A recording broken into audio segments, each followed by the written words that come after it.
ரொம்ப சிம்பிளாக மட்டன் சுவையில் சிப்பி காளான் குழம்பு தாங்க செய்ய போகிறோம். வாங்க எப்படி செய்யலான்னு பார்க்கலாம்.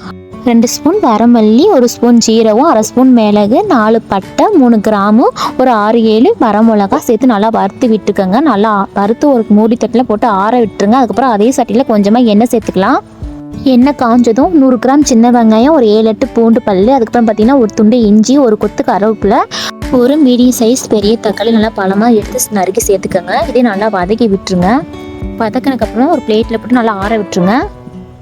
வரமல்லி, மிளகு, சீரகம்லாம் அரைச்சதுக்கப்புறமா தக்காளி வெங்காயத்தை ஆற வச்சு நம்ம கொஞ்சமாக தண்ணி சேர்த்து அரைச்சிடலாம். காளானை நறுக்கி நான் மஞ்சத்தூள் உப்பும் போட்டு நல்லா அலசி நான் க்ளீன் பண்ணி எடுத்து வச்சுருக்கேங்க. இது பண்ண பார்த்தீங்கன்னா தக்காளி வெங்காயம் வதக்கின சட்டிலே நம்ம கொஞ்சமாக எண்ணெய் சேர்த்து, எண்ணெய் நல்லா காஞ்சக்கப்புறமா 1/2 டீஸ்பூன் சோம்பு, 1/2 டீஸ்பூன் கடுகு சேர்த்துக்கலாங்க. நல்லா அது பொரிஞ்சக்கப்புறமா நம்ம காளானை எடுத்து போட்டுடலாம். காளான் சேர்த்துக்கப்புறமா நல்லா வதக்கி விட்டுருங்க.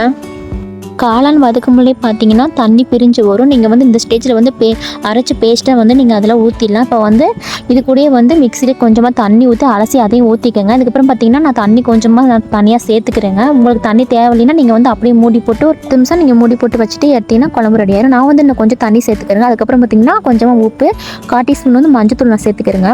இப்போவே பாருங்கள் குழம்பு முறைக்கொட்டி கொதிக்க ஆரம்பிச்சிருச்சு. காளான் கொஞ்சம் நல்லா வேகணும். நான் ஒரு 5-6 நிமிஷம் நல்லா மூடி வச்சிடுறேன். இப்போ 6 நிமிஷம் கழிச்சு நம்ம எடுத்து பார்க்கலாம். குழம்பு பார்த்தீங்கன்னா கொஞ்சம் வத்தி வந்திருக்கும். நல்லா காளான் நல்லா வெந்து வந்துருச்சுங்க. இப்போ ஒரு கொத்து கருவேப்பிலை சேர்த்துக்கலாம். அதுக்கப்புறம் பார்த்தீங்கன்னா கொஞ்சமாக மல்லித்தலை சேர்த்து நம்ம குழம்பு இறக்கிடலாம். பார்த்தீங்கன்னா மட்டன் சுவையை மிஞ்சிடும். அந்தளவுக்கு சூப்பராக செஞ்சுருக்கோம். இதே மாதிரி ட்ரை பண்ணி பாருங்கள்.